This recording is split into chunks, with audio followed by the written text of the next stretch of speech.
Hello, everybody. This is Aisha Sherzai. So glad to be coming back. You scared me.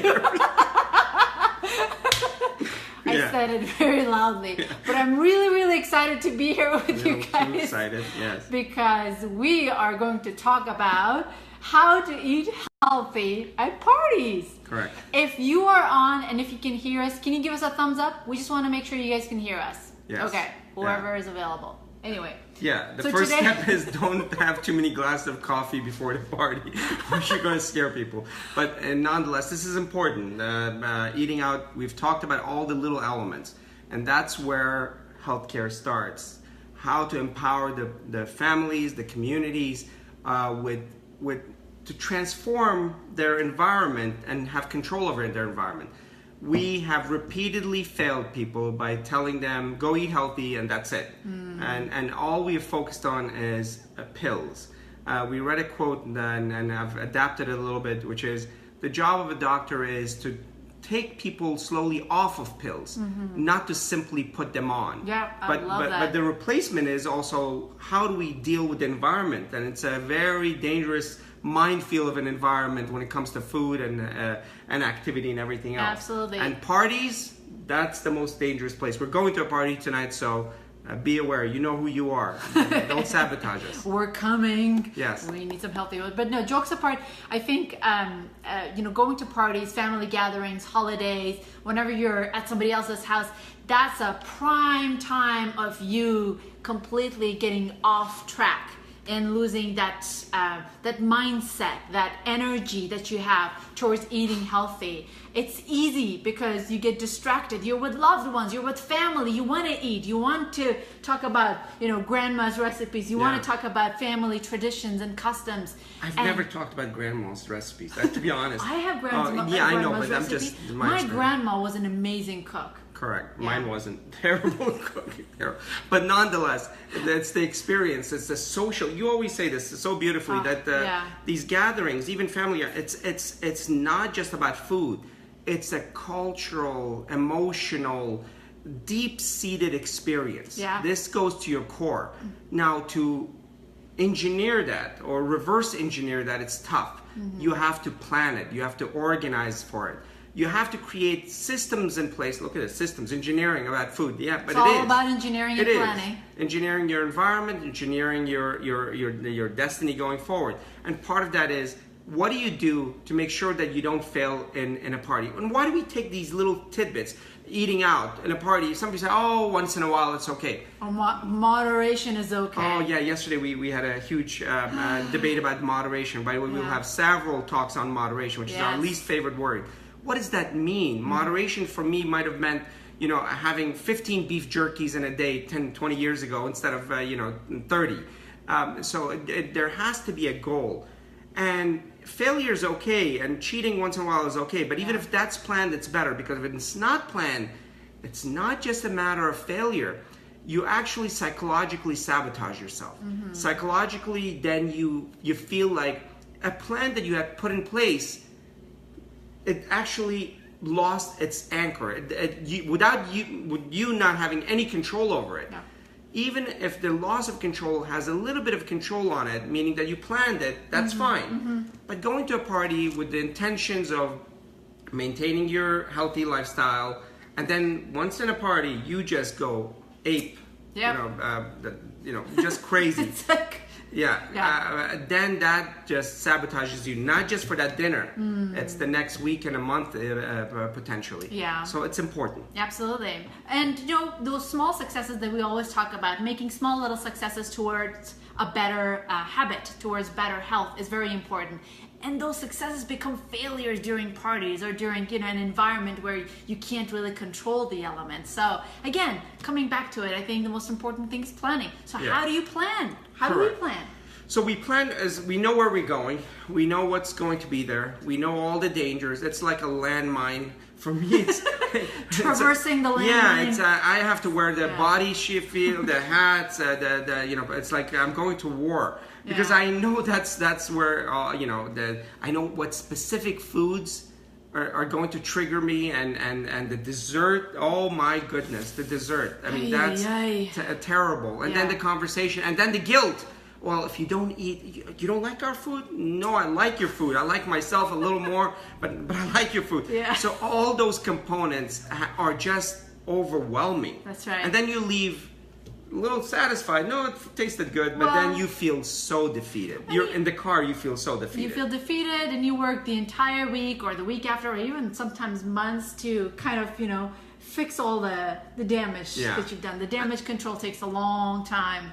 And the ones of you the ones out there that say, I don't feel guilty, well, you should feel a little guilty because that means you have a plan. So that's the whole idea, is to kind of create a plan. And part of the plan starts at home or on the way there. Eat something healthy beforehand. Yeah. Eat quite a bit, actually. Fill yourself up with healthy food at home so that when you go there, you're not as hungry. Yeah. That's a big factor. It sure is. Even, we carry some fruits, bananas and apples in the car sometimes when you're in a rush, and just eating an apple before you go to a party where there's going to be a lot of unhealthy food helps. It just satiates you, so you're not running towards that chip and dip table as soon as you hit the party. Correct, exactly. It's almost like a gravitation, one of those tractor beams. So is it Alex, the Star Trek thing? Just tractor beam. I'm not even saying hi to anybody. I'm just going towards a chip and dip, and even though so that fullness actually abates and stops you from doing that. Yeah. The second thing is, even when you're in a party, you can, if they're close friends, you can bring your own food. Don't say it's your food. Say it's potluck kind of a thing. I'm going to bring some food for everybody, and you take a food item that everybody else will share as well, but it's healthy. So when you take your plate, a big part of your plate will be your healthy food, and then some other stuff from others. Yeah. So that's a great aspect of it, is kind of take your food. You do two things. You're not saying that you're bringing healthy food just for yourself. For everybody. You're not going to even call it healthy. No. Delicious food. Yeah. And it's going to be, as it happens, it's healthy. Yes. And so when you get around the table, or you're about to get the food, you have a healthy choice, and you can pick, and so your plate doesn't look sad. It looks full with some good things. It's nothing worse than a sad plate in a party. Oh, yeah. That's true. That's true. And, somehow you actually start affecting other people too. Not that you're actually going there to change people's minds. It seems a little unusual and kind of, a little too presumptuous to go there and say, I'm going to teach everybody how to eat healthy. But, just the fact that there's an alternative and that you stick to that alternative without disrespecting the host, I think it's a great idea. Aisha has done that in parties. She's stood up and said, I'm going to teach all of you how to eat healthy. No, she hasn't. I have not. But I will never do that. No, but it is important. So the third element is, once you're, dinner time, make sure that you fill with salads and vegetables. And every party almost has some of that. Right. And so that's another way to kind of, you have your item, you have the salads and the fruits and other things, and you're good. I mean, between the fact that you've actually pre-planned, you've pre-eaten, preloaded, and then also you brought your own food, so you've actually engineered the environment to your benefit a little bit, and then pick from the rest. And even if there isn't that many healthy things, if you're going to take an unhealthy item, it's less of that than because you have other options. Yeah. And that really helps out, because then that's one episode that you did not fail. I can guarantee you, and this I'm speaking from personal experience, that my failure has always been on the weekend or in the parties. At home, not so much. It's at the parties, and then that really throws me off for a few days. Yeah. So that's why it's critical to learn how to manage those elements. Same here. My biggest failure is around the dessert table, to be honest with you. I grew up, absolutely loving sugar. So when I see, cakes and cookies and candies, Dean and I we have a pact. He's going to help me stay away from the dessert, or at least if there's some fruit, we kind of go and, fill up our plates with fruits, and I help him with the appetizers, right? Yes. And it's good. It's wonderful, especially if you have a partner or a friend who's there with you and you keep each other accountable. It's not nagging. It's really not nagging if you have a pact. You've had an agreement. Absolutely. Although it might seem like nagging at times, but it's not. I can assure you, it's not. I'm overstating that. Yeah. So that's basically it. Those are the little components of what we have. Any questions? Yes, Anne says, thanks for giving easy ways to be plant-based and making this a lifestyle, not a diet. Absolutely, Anne. Thank you for that comment. I think, diets never work. Yeah. They've never worked. It's about making healthy choices every day, and it becomes your habit, a part of you. There was a statement that I read somewhere. I think it's the most important thing that we can do is to have a healthy environment, because if your environment is healthy, the habits become easier. Correct. It's very easy for you to actually own them. So absolutely, that's a very important point. Anything that has a protocol behind it, or a diet behind it, or a system behind it, stay away from it.